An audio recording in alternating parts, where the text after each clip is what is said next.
Good morning students, कैसे हैं आप लोग? कैसे चल रही है स्टडी? कार्बोनिल कंपाउंड पढ़ रहे थे बच्चों। कार्बोनिल कंपाउंड के बाद में हमने सेकंड पार्ट भी शुरू कर दिया था, कार्बोक्सिलिक एसिड। और कार्बोक्सिलिक एसिड का हम लोगों ने पढ़ लिया था जनरल फार्मूला, इंट्रोडक्शन, क्लासिफिकेशन था या नहीं था, आइसोमेरिक पढ़ लिया था, प्रिपरेशन मेथड पढ़ लिया था, नोमेनक्लेचर पढ़ लिया था। आज हम लोग बात करें बच्चों फिजिकल प्रॉपर्टीज़ की। तो नेक्स्ट हेडिंग डालेंगे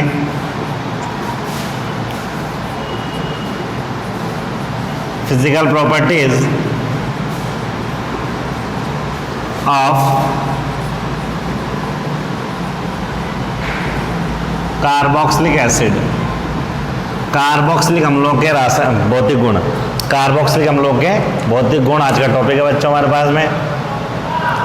फिजिकल प्रॉपर्टी की अगर हम लोग बात करें बच्चों, तो इसमें दो तीन चीजें हैं जो इंपॉर्टेंट वो आपको याद रखनी है। जैसे पहले आता है इसका सॉल्युबिलिटी, जिसको बोलते हैं विलेयता। विलेयता के बारे में याद रखो बच्चों, कार्बोक्सिलिक अम्ल जो होते हैं वो जल में आसानी से घुलनशील होते हैं। वजह है कि जल के साथ में क्या होते हैं, ये अंतराणु हाइड्रोजन बंध बनाते हैं। क्या बनाते हैं बच्चों? अंतराणु हाइड्रोजन बंध बनाते हैं, इसलिए आसानी से घुल जाते हैं। सॉल्युबिलिटी के बाद में दूसरा जो इंपॉर्टेंट टॉपिक आता है वो आता है इसके अंदर बॉइलिंग पॉइंट,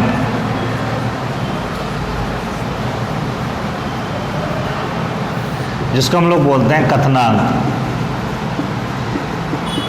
और बॉइलिंग पॉइंट की बात करें, क्वथनांक की बात करें, तो ध्यान रखो बच्चों, जो कार्बोक्सिलिक एसिड होते हैं, एल्कोनाइक एसिड जो होते हैं, उनका जो क्वथनांक होता है वो ज़्यादा होता है किससे? एल्कोहल से, और ज़्यादा होता है बच्चों एल्केन से। वजह मैंने बता दिया, क्योंकि अंतराणु हाइड्रोजन बंध पाए जाते हैं। इसकी खास बात और है बच्चों, वो ये है, बॉइलिंग पॉइंट में खास बात और है बच्चों, वो ये है कि जब इनका हम लोग क्या निकालते हैं, अगर मॉलिक्यूलर वेट निकालते हैं प्रैक्टिकली, तो वो 60 के स्थान पर एसिटिक एसिड का निकालते हैं, तो क्या आता है बच्चों? 120 आता है। क्योंकि क्या कहते हैं, ये द्विलक बनाते हैं।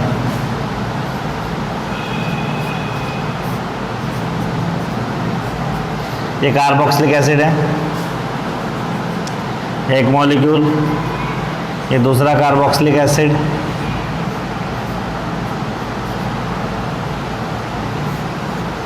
तो दो कार्बोक्सिलिक अम्लों के आपस में अणु जुड़ जाते हैं और क्या बनाते हैं? डाइमर बना लेते हैं,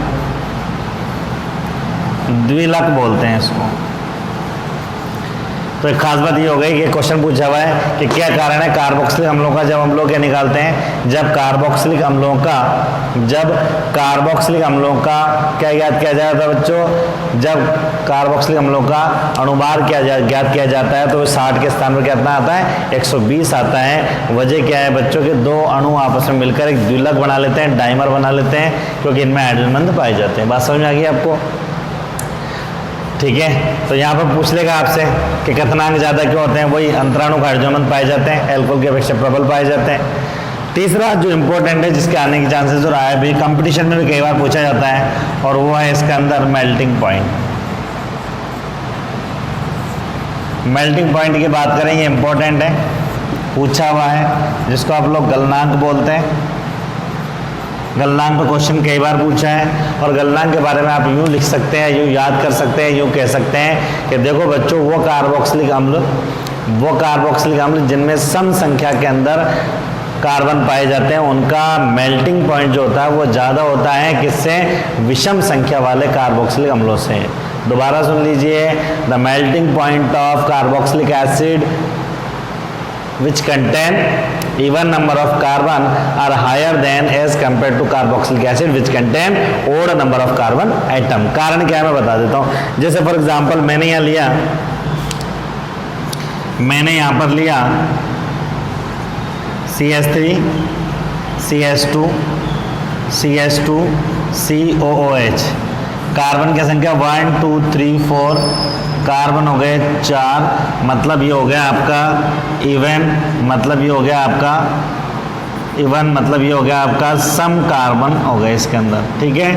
अगर इसी तरीके से दूसरा एग्जांपल लिया मैंने और वो ये था CH3 CH2 CH2 CH2 COOH 1 2 3 4 5। अगर हम लोग इसकी बात करें तो कार्बन कितना हो गया बच्चे इसमें 5, ठीक है। ऑड हो गए मतलब ये हो गए आपके विषम। अगर आप गौर से देखेंगे इसके अंदर तो यहाँ पर क्या है बच्चों, यहाँ पर अगर आप गौर से नोटिफाई करेंगे तो मिथाइल समूह और COOH समूह एक दूसरे की विपरीत दिशा में है, अपोजिट डायरेक्शन में है। इसकी वजह से क्या होता है बच्चों कि जब हम लोग मॉलिक्यूल आपस में बिठाते हैं तो वो आसानी से समायोजित हो जाते हैं इस तरीके से। बाकी और मॉलिक्यूल अगर इस पर रखोगे तो और क्रिस्टल फॉर्मेशन, क्रिस्टल का जो निर्माण है वो आसानी से हो जाता है। जबकि इसमें क्या होता है CH3 ग्रुप और COOH ग्रुप समान दिशा में होने के कारण जो ग्रुप होते हैं वो आसानी से अरेंज नहीं हो पाते हैं, मतलब अणुओं का समायोजन प्रॉपर नहीं हो पाता। इसलिए यूँ कह सकते हैं बच्चों कि वे कार्बोक्सिलिक अम्ल जिनमें सम संख्या में कार्बन पाए जाते हैं का गलनांक अधिक होता है उन कार्बोक्सिलिक अम्लों से जिनका गलनांक जिनमें क्या होते हैं बच्चों विषम संख्या में कार्बन पाए जाते हैं। और ये क्वेश्चन बाकायदा पूछा हुआ क्वेश्चन है बच्चों जो आपको याद रखना है। बात समझ में आ गई? तो आप इसको लिख लीजिए एक बार, पहले इंग्लिश मीडियम वाले लिख लीजिए, हिंदी मीडियम वाले इसको लिख लो एक बार। इंग्लिश मीडियम वाले को लिखा रहा हूँ मैं, लिखिए। The melting point of carboxylic acids, the melting point of carboxylic acid which contain even number of carbon atom are higher than as compared to those carboxylic acid which contain odd number of carbon atom because the carboxylic acid which contain even number of carbon atom, the CH3 methyl group or COOH group situated in opposite direction, so arrangement of particle become easy, so crystal formation takes place easily. That's why the melting point of even carbon containing carboxylic acid are higher, while in that carboxylic acid which contain odd number of carbon atom, the methyl and carboxylic acid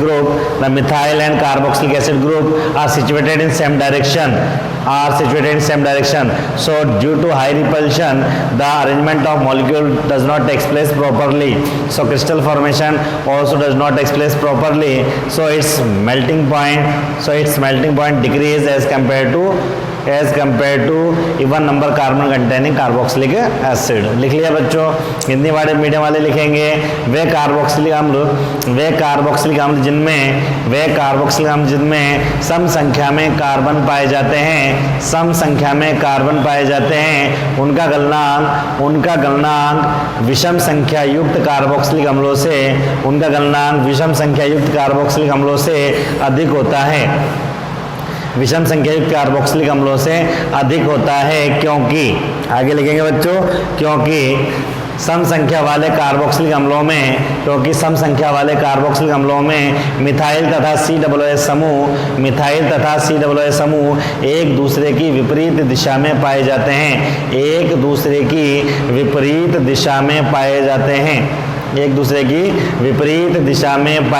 हैं, इसके कारण crystal का निर्माण आसानी से हो जाता है क्योंकि कणों का समायोजन आसानी से हो जाता है।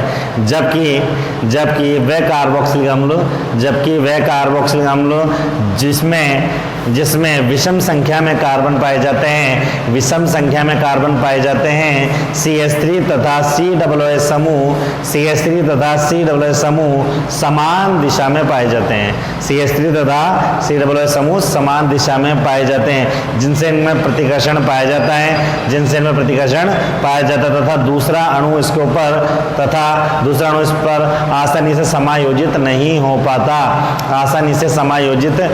हो पाता अतः क्रिस्टल का निर्माण सही प्रकार से नहीं हो पाता, अतः क्रिस्टल का निर्माण सही प्रकार से नहीं हो पाता एवं इनका गलनांक घट जाता है, एवं इनका गलनांक घट जाता है। ठीक है बच्चों, तो इसमें 3 पॉइंट में से केवल आपको मेल्टिंग पॉइंट में ज़्यादा फोकस करना है। वैसे बहुत सारी चीज़ें भाई 1 से लेकर 10 होते हैं, इसके अंदर वो वाटर में सोल्यूबल होते हैं, जो लिक्विड फॉर्म में होते हैं, फिर बाद में सॉलिड फॉर्म में, वो बात अलग चीज़ है, मैं उस पर ज़्यादा फोकस नहीं करना है। ये काम की बातें जो मैंने आपको बताई हैं, इन्हीं पे आपका राजस्थान बोर्ड में क्वेश्चंस आते हैं। ठीक है बच्चों, उसके बाद में अगला टॉपिक आता है हमारे पास में केमिकल रिएक्शन। हेडिंग लिखिए chemical reactions of carboxylic acid. Next लिखेंगे chemical reactions of carboxylic acid. Next लिखेंगे बच्चों chemical reactions of carboxylic acid. Carboxylic अम्लों की रासायनिक अभिक्रियाएं, कार्बोक्सिलिक अम्लों की रासायनिक अभिक्रियाएं, कार्बोक्सिलिक अम्लों की रासायनिक अभिक्रियाएं। हेडिंग हो गई बच्चों हमारे पास में, हेडिंग हो जाएगी केमिकल रिएक्शन ऑफ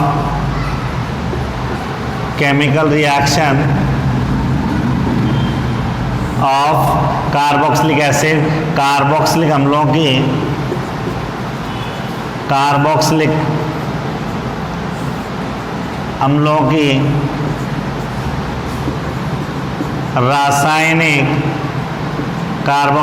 रासायनिक अभिक्रिया। ठीक है बच्चों, केमिकल रिएक्शन की बात करें तो 2 टाइप की रिएक्शन, वैसे तो ज़्यादा टाइप की रिएक्शन भी शो कर सकते हैं, लेकिन 3 टाइप की रिएक्शन कर लो आप। ए टाइप की रिएक्शन है वे अभिक्रियाएं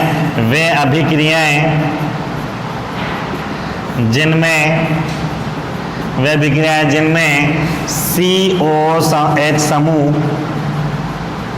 भाग नहीं लेता है। The reactions in which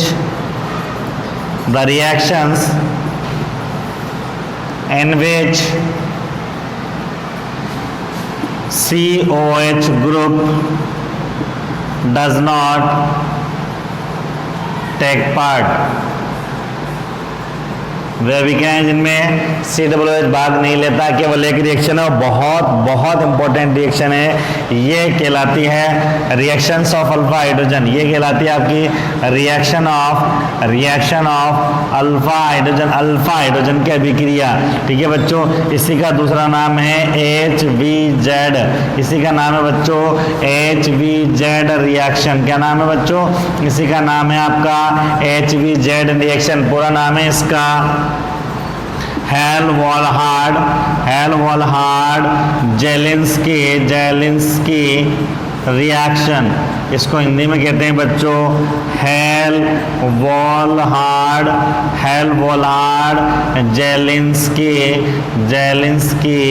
अभिक्रिया। ये एग्जाम में कई बार नाम से पूछी गई है, कई बार शॉर्ट में बोल देता है कि HVZ पर संक्षिप्त टिप्पणी लिखो या right the short explanation of HVZ reaction. कई बार पूरा नाम देता है। सिंपल सी रिएक्शन है, बिल्कुल आसान। अगर मान लीजिए हम लोग क्या करते हैं बच्चों, कोई भी कार्बोक्सिलिक एसिड ले लेते हैं। सपोज ये कार्बोक्सिलिक एसिड ले लिया और आपने क्या किया, इसकी रिएक्शन करा दी H2 के साथ में in presence of red phosphorus की उपस्थिति में आपने रिएक्शन करा दी। तो क्या होता है बच्चों, यहाँ से ये क्रियात्मक समूह के पास वाला कार्बन अल्फा कार्बन है, इसके एक हाइड्रोजन इस हेलोजन के साथ रिएक्शन करके HX रिमूव होता है बच्चों, और यहाँ मेरे पास बन जाता है CH3CHX COOH।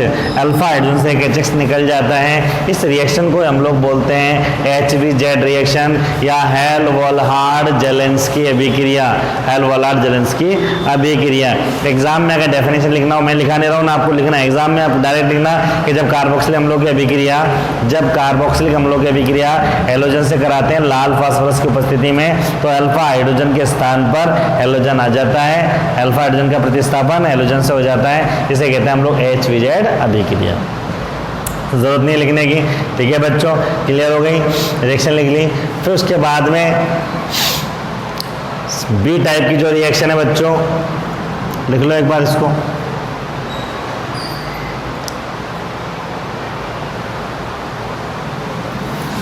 इसके बाद में इसमें बी टाइप की जो रिएक्शन है बच्चों, उसमें है reaction in which COOH group take part, वह अभिक्रियाएं जिनमें COOH समूह भाग लेता है। और इसमें भी दो प्रकार की अभिक्रियाएं हैं। पहला है इसके अंदर, फर्स्ट है इसके अंदर अपचयन। क्या है बच्चों? फर्स्ट है अपचयन। अगर हम लोग अपचयन कराते हैं कार्बोक्सिलिक अम्ल का तो दो टाइप से करा सकते हैं, बता देता हूँ आपको यहाँ लिखा मैंने CH3 CH2 COOH, और मैंने बताया था अगर इसका अपचयन P+HI के साथ कराते हैं तो ये प्रबलतम अपचय कहलाता है। और मैंने आपको बताया था कि जितने कार्बन हो उतने कार्बन वाला आपको एल्केन बना देना है। कितने कार्बन है? 1 2 3, तो 3 कार्बन वाला आप एल्केन बना देंगे। CH3 CH2 CH3, 3 कार्बन था तो 3 कार्बन वाला एल्केन बन गया, मतलब प्रोपेनोइक एसिड से प्रोपेन बन जाएगा। अगर आप ले लेते हैं CH3 COOH और फिर रिएक्शन करा देते हैं इसकी P+HI के साथ बच्चों, तो ये बन जाता है 2 कार्बन वाला एल्केन। अगर आप HCOOH का अगर P+HI के साथ अगर हम लोग रिएक्शन कराते हैं बच्चों तो हमारे पास में क्या होता है बच्चों? यह बन जाता है हमारे पास में CH4। जितने कार्बन है उतने कार्बन वाला आपको एल्केन बना देता है अपचयन के अंदर। ठीक है बच्चों, B इसके अंदर है विकार्बोक्सिलीकरण,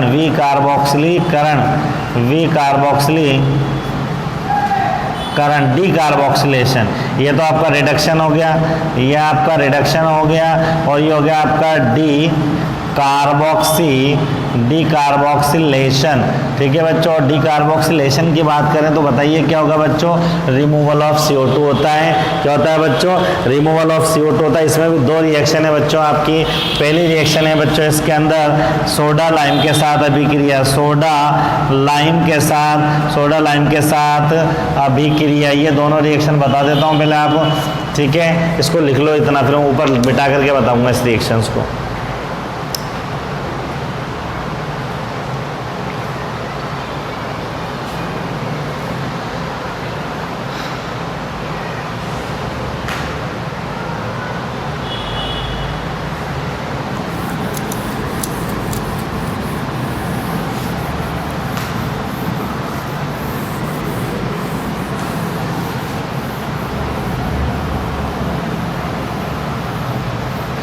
तो पहला है डिकार्बोक्सिलेशन में सोडा लाइम के साथ अभिक्रिया। सब जानते हैं सोडा लाइम क्या होता है भैया। पहले तो लिख दिया हम लोगों ने कार्बोक्सिलिक CH3 COOH और रिएक्शन करा दिया हम लोगों ने सोडा लाइम के साथ में। और आप सब जानते हो रिएक्शन ऑफ सोडा लाइम के साथ बात करें तो सोडा लाइम में बता चुका हूँ आपको क्या होता है, NaOH प्लस CO का मिक्सचर जो होता है वो सोडा लाइम होता है, और अनुपात होता है इसका 3:1। क्या करता है बच्चों? CO2 को उड़ा देता है, Na2CO3 के फॉर्म में लिखाया था, और क्या बन जाएगा भैया? ये बन जाएगा आपका CH4। इसी तरीके से बच्चों अगर मान लीजिए यहाँ रिएक्शन करा दी जाए CH3 CH2 COOH की, यहाँ लिख दिया जाए आपका NaOH / CaO, सोडा लाइम आ गया, CO2 उड़ा दो, क्या बन जाएगा आपका CH3। तो सिंपल सी बात हो गई बच्चों कि सोडा लाइम क्या करता है? CO2 निकालता है, और CO2 निकलने की वजह से ये भी क्या कहलाती है? डिकार्बोक्सिलेशन या विकार्बोक्सिलीकरण अपचयन, विकार्बोक्सिलीकरण। समझ आ गया बच्चों? क्लियर हो गई? इसके बाद में इसी के अंदर सेकंड रिएक्शन है सोडा लाइम के बाद में। सेकंड रिएक्शन जो है बच्चों, अपचयन में एक रिएक्शन हो रही है ना, वो लिख लो अपचयन में, अलग से लिख लेना। अपचयन में सेकंड रिएक्शन, अपचयन के अंदर बच्चों सेकंड रिएक्शन हो गया हमारे पास में कि जब हम लोग कार्बोक्सिलिक एसिड का अपचयन भी 2 टाइप का, पहला तो वो लिखा आपने जब P+HI से रिएक्शन कराई है ना, और दूसरा है अपचयन के अंदर CH3 COOH, और जब हम लोग कराते हैं LiAlH4 से अपचयन। आपको बताया कॉन्ट्रैक्टर ऑफ एल्कोहल बताया था, दारू का ठेकेदार, तो जितने कार्बन उतने कार्बन वाला एल्कोहल बना देंगे। क्या बन जाएगा? ये बन जाएगा CH3 CH2OH। अगर एग्जाम्पल हम लोग लेंगे इसके अंदर CH3 CH2 COOH, तो हमारे पास में बन जाएगा बच्चों, यहाँ पर बन जाएगा CH3 CH2 CH2OH। और अगर आप लेंगे HCOOH तो एक कार्बन वाला एल्कोहल बन जाएगा CH3OH। ये अल्कोहल भी ध्यान रखना बच्चों। अब चेन भी दो टाइप का, एक T+HI से खेला LH4 से, ठीक है, जगह रह गई थी। उसके बाद में विकार्बोक्सिलीकरण पर हम लोगों ने, विकार्बोक्सिलीकरण भी दो टाइप का हो गया। पहला है सोडा लाइम के साथ में, समझ में आ गया बेटा। सोडा लाइम के बाद में मैंने बताया सेकेंड है इसके अंदर कोल्बे विद्युत अपघटन। क्या नाम है बच्चों? कोल्बे विद्युत अपघटन, कोल्बे विद्युत अपघटन, कोल्बे इलेक्ट्रोलाइसिस। क्या नाम है बच्चों?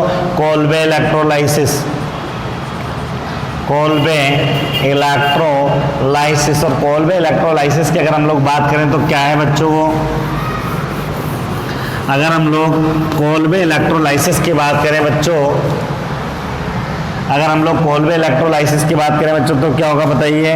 कोल्बे इलेक्ट्रोलाइसिस में क्या होता है कि जैसे मान लीजिए आपने 2 कार्बोक्सिलिक एसिड के मॉलिक्यूल ले लिए, ठीक है, इसके अंदर क्या किया बच्चों आपने, इसके अंदर इलेक्ट्रिसिटी फ्लो कर दी, इसमें क्या किया बच्चों आपने विद्युत धारा प्रवाहित कर दी। विद्युत धारा प्रवाहित करते क्या होगा बच्चों, ये 2 पार्ट में टूट जाएगा, CH3COO- प्लस H प्लस के अंदर टूट जाएगा। ये भी 2 हैं और ये भी 2 हैं बच्चों, ठीक है, समझ में आ गया आपको। ये माइनस है तो कहाँ जाएगा? एनोड पर जाएगा। ये प्लस है तो कहाँ जाएगा बच्चों? ये है तो प्लस है तो कहाँ जाएगा बच्चों? ये जाएगा आपका कैथोड पर, जाएगा कि नहीं जाएगा? अगर बच्चों हम लोग इसकी बात करें, अगर इसकी बात करें तो 2 इलेक्ट्रॉन ये उसको दे देगा। जब 2 इलेक्ट्रॉन दे देगा तो ये H2 की फॉर्म में बाहर निकल जाएगा, ठीक है, न्यूट्रल। और ये 2 इलेक्ट्रॉन निकलने के बाद में क्या हो जाएगा आपका CH3COO, CO2 भी बाहर निकाल दें तो सेम कार्बन टूटेंगे, तो माइनस CO2 भी बाहर निकल गया। तो ये क्या होते हैं, CH3 के 2 मुक्त मूलक बन जाते हैं जो आपस में जुड़ करके बनाते हैं CH3। समझ में आया कि नहीं आया आपको भाई? यहाँ से एक तो कार्बन कार्बन बंधन टूटेगा तो क्या बनेगा? मुक्त मूलक बनेगा, CO2 बाहर निकल गई। उसके अलावा क्या होगा बच्चों, यहाँ पर ये माइनस के जो 2 इलेक्ट्रॉन है वो 2 इलेक्ट्रॉन ये लेकिन न्यूट्रल हो जाएगा। बोले ये सब मुक्त मूलक समझ में नहीं आया। मैं बता दूं बच्चों, जब किसी भी बंध का समांश विखंडन होता है तो बच्चों 1 इलेक्ट्रॉन ये लेके चला जाता है, 1 इलेक्ट्रॉन ये, 2 इलेक्ट्रॉन से तो बनता है बंध, 1 इलेक्ट्रॉन ये लेके चला गया, 1 चला गया, तो जो स्पीसीज बनती है मुक्त मूलक कहलाती है। अब यहाँ पर हमारे पास में बॉन्डिंग यही तो है, ये तो है हमारे पास में CH3, ठीक है बच्चों, और ये है हमारे पास में C डबल बॉन्ड, और यही तो है हमारे पास में, ये माइनस है। अब ये वाला बॉन्ड टूटा हमारे पास में तो ये 1 इलेक्ट्रॉन ये यहाँ पर आ गया आपका, 1 इलेक्ट्रॉन यहाँ पर आ गया, तो क्या बन गया आपका? मुक्त मूलक बन गए दो और वो आपस में जुड़ जाते हैं बच्चों, ठीक है। इसको समांश विखंडन बोलते हैं। 11th क्लास में आप लोगों ने पढ़ा होगा। अब आप गौर से देखिए CO2 इसमें भी निकल रही है तो इसमें भी विकार्बोक्सिलीकरण हो रहा है, और CO2 इसमें भी निकल रही है तो इसमें विकार्बोक्सिलीकरण हो रहा है। खास बात यह है कि सोडा लाइम की रिएक्शन होती है तो जितने कार्बन वाला कार्बोक्सिलिक एसिड होता है आपका, ठीक है बच्चों, कार्बन को इंक्लूड करते हैं, तो इसको नहीं, CH को इंक्लूड नहीं कर रहा हूं मैं, तो जितने कार्बन, ये कर लो इंक्लूड, जितने कार्बन वाला कार्बोक्सिलिक एसिड होता है उतने कार्बन से एक कम कार्बन वाला क्या बनता है आपका? एल्केन बनता है। या 3 कार्बन था तो 3 कार्बन की जगह आपका 2 कार्बन वाला एल्केन बन गया। लेकिन अगर हम लोग कोल्बे विद्युत अपघटन की बात करें तो जितने कार्बन वाला आपके पास में कार्बोक्सिलिक अम्ल होता है उतने कार्बन वाला ही एल्केन बन जाता है। यहाँ ऊपर वाले में क्वेश्चन आता है कि यहाँ पर CO2 किस रूप में निकलती है, तो मैंने आपको बताया था यहाँ जो CO2 निकलती है वो Na2CO3 के रूप में निकलती है। और यहाँ से इंपॉर्टेंट क्वेश्चन आता है और कंपटीशन में भी आते हैं कि बताइए जब हम लोग एसिटिक अम्ल का कोल्बे विद्युत अपघटन कराते हैं तो एनोड पर क्या प्राप्त होगा? क्या प्राप्त होगा बताओ? तो कुछ बच्चे कहते हैं साहब एनोड पर हमें प्राप्त होगा CO2, कुछ कहते हैं CH3, ठीक है, कुछ कहते हैं कार्बन डाइऑक्साइड, कुछ लोग कहते हैं एथेन, कुछ लोग कहते हैं दोनों, और कुछ लोग कहते हैं हाइड्रोजन। बताइए तो बताओ एनोड पर हमें 2 चीजें प्राप्त हुई हैं, CO2 और एथेन, और कैथोड पर क्या हुआ है? हमें हाइड्रोजन गैस प्राप्त होती है। बात समझ आ गई बच्चों? तो दोनों रिएक्शन एक जैसी है, फर्क इतना सा है कि इसमें जितने कार्बन होंगे उसमें एक कम कार्बन वाला एल्केन बनेगा, और कोल्बे विद्युत अपघटन में क्या होगा बच्चों? जितने कार्बन होंगे उतने कार्बन वाला एल्केन प्राप्त होता है बच्चों। आगे चलते हैं हम लोग।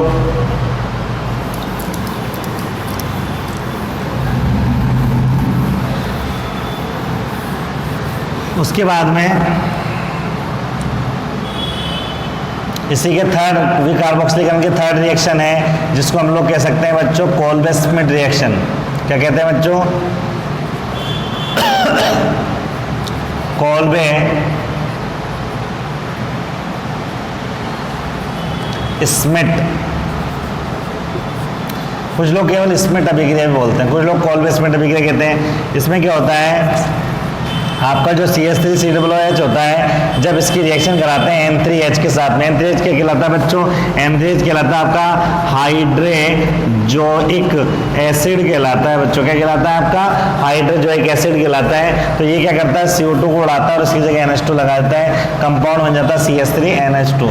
यहाँ कुछ कहेंगे बच्चों कैसे गुरुजी कैसे हुआ? तो देखो बच्चों बता देता हूँ मैं आपको कि जब हम लोग कार्बोक्सिलिक एसिड की रिएक्शन कराते हैं N3H के साथ में, किसके साथ में?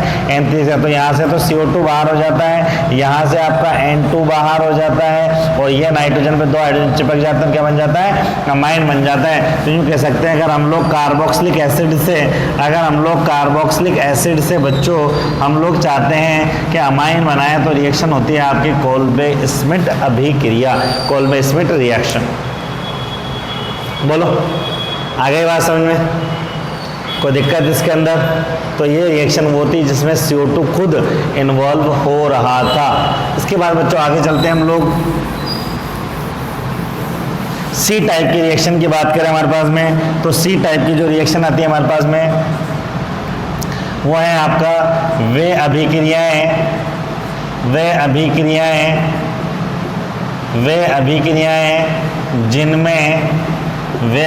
जिनमें RC डबल बॉन्ड OH बंध का विदलन होता है। The reactions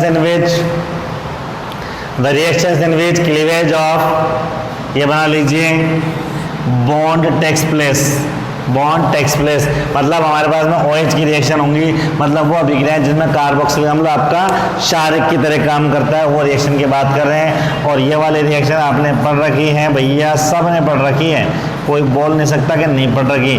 रिएक्शन करा दो आप PCl3 के साथ में, रिएक्शन करा दो PCl5 के साथ में, रिएक्शन करा दो SOCl2 पायरिडीन के साथ में, क्या होगा बच्चों? ये सबके सब क्या करते हैं? OH को उड़ाते हैं, क्या लाते हैं? सबके सब ले आते हैं ClRC double bond O, Cl आपका बन जाएगा। एक रिएक्शन तो ये हो गई इसके अंदर फर्स्ट। सेकंड की बात करें हम लोग, दूसरा है एस्टरीकरण। आप जानते हैं कि जब कार्बोक्सिलिक अम्ल की अभिक्रिया अल्कोहल के साथ करवाते हैं in presence of concentrated H2SO4, क्या होता है? H2O बाहर हो जाता है और क्या बन जाता है भैया? एक कंपाउंड बन जाता है जिसमें क्या होती है बच्चों? फलों जैसी गंध आती है, एस्टर की फॉर्मेशन हो जाती है। इसके बाद में बच्चों बात करें हम लोग थर्ड बात करें बच्चों इसके अंदर, तो एनहाइड्राइड का निर्माण होता है। एनहाइड्राइड का निर्माण की बात करें बच्चों, एनहाइड्राइड के निर्माण की बात करें तो देखिए बच्चों, अगर हम लोग रिएक्शन कराते हैं किसके साथ में? कार्बोक्सिलिक एसिड के 2 मॉलिक्यूल अगर आपस में रिएक्शन कर लेते हैं in presence of concentrated H2SO4, ठीक है बच्चों, तो क्या होता है? यहाँ से वही H2O बाहर और बन जाता है आपका CH3C डबल बॉन्ड O, ये कहलाता है आपका एसिटिक एनहाइड्राइड। क्या कहलाता है बच्चों? एसिटिक एनहाइड्राइड कहलाता है। इसमें एक रिएक्शन और है जो बहुत इंपॉर्टेंट है अपने आप में और कई बार एग्जाम में उसके बारे में देख लीजिए बच्चों। नाम है उसका, उस रिएक्शन का नाम है बच्चों आपका ग्रेबिल थैलामाइड रिएक्शन। तो हेडिंग लिखेंगे फोर्थ, ग्रेबिल थैलामाइड अभिक्रिया। हेडिंग लिखेंगे बच्चों ग्रेबिल थैलामाइड अभिक्रिया। देखो बच्चों, ग्रेबिल थैलामाइड अभिक्रिया की बात करें हम लोग, ग्रेबिल थैलामाइड अभिक्रिया की बात करें तो ये हमारे पास में क्या होता है बच्चों? ये हमारे पास में कहलाता है थैलिक अम्ल। क्या कहलाता है? थैलिक एसिड कहलाता है। ये कहलाता है आपका थैलिक अम्ल या थैलिक एसिड कहलाता है बच्चों, ठीक है। इस थैलिक के अम्ल की अगर हम लोग रिएक्शन कराते हैं 2 मॉलिक्यूल ऑफ NH3 के 2 मॉलिक्यूल लेते हैं तो NH3 इसमें अटैच हो जाता है और हमारे पास में बन जाता है, ये बन जाता है COO NH4 ये बन जाता है, यहाँ पर बन जाता है बच्चों COONH4+। ठीक है बच्चों, अगले स्टेप में क्या होता है, अगले स्टेप में यहाँ से ऑक्सीजन 2 हाइड्रोजन, ये ऑक्सीजन 2 हाइड्रोजन, -2H2O बाहर, और बन जाता है हमारे पास में यहाँ पर C double bond O NH2, और ये बन जाता है C double bond O NH2। ठीक है बच्चों, उसके बाद में फर्दर रिएक्शन करा देते हैं, इसकी हीट करते हैं, तो यहाँ से क्या होता है बच्चों -NH3 अमोनिया निकल जाता है, और बन जाता है हमारे पास में C double bond O NH, इसको बोलते हैं थैलामाइड। क्या बोलते हैं बच्चों, इसको थैलामाइड बोलते हैं बच्चों। ठीक है, इसके बाद में क्या करते हैं बच्चों, क्या बोलते हैं बच्चों, इसको थैलामाइड बोलते हैं, और इसको बोलते हैं थैलीमाइड। क्या बोलते हैं बच्चों, बड़ा इसलिए थैला, छोटा मतलब थैली, थैलीमाइड बोलते हैं। इसकी रिएक्शन करा दी आपने किसके साथ में, KOH के साथ में कराते हैं, तो यहाँ से बच्चों H2O बाहर निकल जाता है, और बन जाता है हमारे पास में C double bond O NK बन जाता है बच्चों। ठीक है, उसके बाद में अगर इसकी फर्दर रिएक्शन करा दूँ मैं RH के साथ में, तो यहाँ से मेटल हैलाइड की रिएक्शन होती है, और RH निकल जाता है बच्चों, और हमारे पास में जो कंपाउंड बनता है वो बनता है C double bond O NR बन जाता है बच्चों। ठीक है, अगर इसकी मैं फर्दर रिएक्शन करवा दूं किसके साथ में, 2 मॉलिक्यूल ले लूँ मैं NaOH के, 2 अलग अलग लिख देता हूँ, 2 मॉलिक्यूल NaOH के ले लेते हैं, तो क्या होता है बच्चों, ये 2 हाइड्रोजन इस R के और N के साथ चले जाते हैं, और क्या बन जाता है बच्चों RNH2 बन जाता है, और साथ में बन जाता है हमारे पास में सोडियम का थैलिक लवण बन जाता है बच्चों हमारे पास में, ONH जुड़ जाता है दोनों का। ठीक है, तो ये बात खास बात है कि ग्रेबिल थैलामाइड, अभी क्या नाम है आपका, ग्रेबिल थैलामाइड रिएक्शन नाम है इसका, ग्रेबिल थैलेमाइड अभिक्रिया। और खास बात क्या बताया बच्चों, ग्रेबिल थैलेमाइड अभिक्रिया एक ऐसी अभिक्रिया है जिसमें 1 degree amine, aliphatic 1 degree amine बनाए जाते हैं। क्या बनाए जाते हैं बच्चों, एलिफेटिक 1 डिग्री अमाइन बनाए जा सकते हैं, लेकिन खास बात ये होती है इस अभिक्रिया से एरोमेटिक 1 डिग्री अमाइन नहीं बनाए जा सकते, मतलब एनिलीन नहीं बना सकते हम लोग। क्यों नहीं बना सकते, इसका रीजन हम लोग पढ़ेंगे अगले चैप्टर के अंदर, नाइट्रोजन कंटेनिंग कंपाउंड के अंदर। अभी हम लोग यहाँ पर नहीं पढ़ेंगे, उसका रीजन ये है बच्चों के सिलेबस में यहाँ पर नहीं है, वहाँ है, तो वहाँ डिटेल से पढ़ेंगे। अभी आप लोग याद कर लीजिए कि ग्रेबिल थैलेमाइड अभिक्रिया क्या होती है। ये 2 अलग अलग रिएक्शन है जिनको मैंने आपस में जोड़ दिया। कार्बोक्सिलिक एसिड में रिएक्शन यहाँ तक आती है, ठीक है बच्चों, जबकि अमाइन वाले चैप्टर में रिएक्शन यहाँ से यहाँ तक आती है। लेकिन जब एग्जाम में पूछता है तो वहाँ शुरू से लेकर एंड तक पूछता है, तो दोनों रिएक्शन को मैंने ऐड कर दिया। इस रिएक्शन कहते हैं ग्रेबिल थैलेमाइड अभिक्रिया। तो बच्चों ये था आपके कार्बोक्सिलिक एसिड की केमिकल रिएक्शन। इसके बाद में अगली बात बच्चों आप लोग आगे करें इसके अंदर, तो ये है कि कार्बोक्सिलिक एसिड का जो एरोमेटिक कंपाउंड होता है जिसको हम लोग बेंजोइक एसिड बोलते हैं बच्चों, इसको हम लोग बोलते हैं बेंजोइक एसिड। ये क्या होता है बच्चों, बेंजोइक एसिड क्या होता है, नाभिक स्नेही प्रतिस्थापन अभिक्रियाएं जो होती हैं बच्चों वो आसानी से नहीं दर्शाता है, क्योंकि क्या होता है बच्चों कि ये निष्क्रिय समूह होता है। इसके बाद में आता है कार्बोक्सिलिक अम्लों के अम्लीय गुण। और अम्लीय गुण के बारे में मैंने आपको बच्चों एसिडिक प्रॉपर्टी के बारे में आपको एक पिक्टोरियल बनवाया था, हो सकता है उम्मीद है आपको याद होगा। फिर भी एक बात ध्यान रखना, वो पिक्टोरियल एकदम डिफरेंट है, एसिडिक प्रॉपर्टी एकदम डिफरेंट है। जब हम लोग इसके अंदर एक टॉपिक अलग से पढ़ाएंगे, एसिडिटी और बेसिसिटी दोबारा पढ़ाएंगे आपको, ठीक है ना, उसका बुक के हिसाब से पढ़ाएंगे वो, उसके अंदर आपको बताएंगे क्या लिखना है, किस तरीके से आपको डील करना है एसिडिटी के। वहाँ से आप सारे क्वेश्चन देख सकते हैं जो मैंने आपको पिक्टोरियल बनाया था, पूरा एसिडिटी का पूरा करवाया था। यहाँ एक चीज़ देख लीजिए कि जब हम लोग बात करते हैं कार्बोक्सिलिक अम्ल की अम्लता की, तो क्या होता है बच्चों कि कार्बोक्सिलिक अम्ल को जब हम लोग जल के अंदर घोलते हैं, कार्बोक्सिलिक अम्ल को जल में घोलते हैं बच्चों, तो ध्यान रखना ये हो जाता है CH3COO-, ठीक है बच्चों, और H+ के अंदर टूट जाता है, ये ध्यान रखना है जब इसको हम लोग जल में घोलते हैं। तो जब अगर हम लोग इसका द्रव्य अनुपाती क्रिया नियम लिखेंगे, इसका लिखेंगे द्रव्य अनुपाती क्रिया नियम से, क्रिया नियम से, लॉ ऑफ मास एक्शन से बात करें तो मेरे पास में आपको पता है K इज इक्वल टू आ जाएगा CH3COO माइनस, ठीक है बच्चों, H प्लस आपको पता है उत्पाद बटे क्रियाकारक होता है, ये हो जाएगा CH3COOH और ये हो जाएगा आपका H2O, ठीक है बच्चों। अगर H2O को मैं इधर ट्रांसफर कर दूँ तो ये हो जाएगा K into H2O is equal to हो जाएगा आपका CH3COO माइनस और ये आ जाएगा आपका H प्लस और ये बन जाएगा आपका CH3COOH। और आपको सबको मालूम बच्चों ये K इंटू H2 को हम लोग बोलते हैं KA, क्या बोलते हैं बच्चों KA। तो यहाँ पर मेरे पास में आ जाएगा KA is equal to CH3COO minus, ठीक है बच्चों, ये हो जाएगा आपका H प्लस अपॉन ये हो जाएगा CH3COOH। तो यूँ कह सकते हैं बच्चों हम लोग कि जो किसी अम्ल की जो अम्लता होती है वो कार्बोक्सिलेट आयनों के समानुपाती होती है। ये अम्लता को शो करने का एक तरीका होता है बच्चों। और अगर मान लीजिए हम लोग इसकी अगर इस अम्लता का हम लोग अगर आगे निकालें तो K का अपोजिट जो होता है बच्चों pKa होता है। तो ध्यान रखना जिसकी Ka जितना अधिक होता है उसका pKa उतना कम होता है। और pKa को डिफाइन करने के लिए मैं आपको बता सकता हूँ, कैसे करेंगे बच्चों।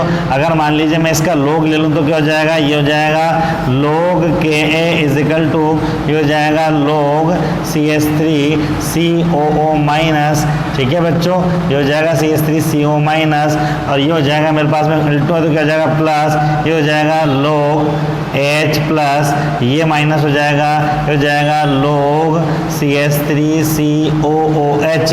और इसकी बात करें बच्चों अगर इसको माइनस से मल्टीप्लाई करते हैं तो ये माइनस K हो गया, ये माइनस Ka हो गया, ये माइनस Ka हो जाएगा और ये क्या हो जाएगा, ये हो जाएगा प्लस, माइनस से मल्टीप्लाई कर दिया तो इसी को हम लोग कहते हैं pKa। इसको हम लोग कहते हैं बच्चों माइनस log CH3COO माइनस, ये माइनस log H प्लस को क्या बोलते हैं हम लोग pH बोलते हैं बच्चों, ये जाएगा log CH3COOH। इस तरीके इक्वेशन आ जाती है।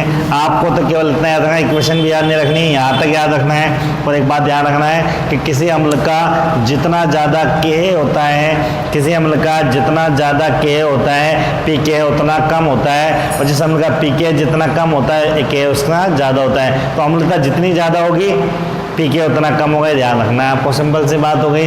अम्लता के बारे में बता दिया था मैंने आपको। फॉर्मिक अम्ल की अम्लता जो है एसिटिक अम्ल से अधिक होती है। रीजन बता दिया था मैंने आपको, क्योंकि फॉर्मिक अम्ल में प्लस आई समूह नहीं पाया जाता जबकि एसिटिक अम्ल में पाया जाता है।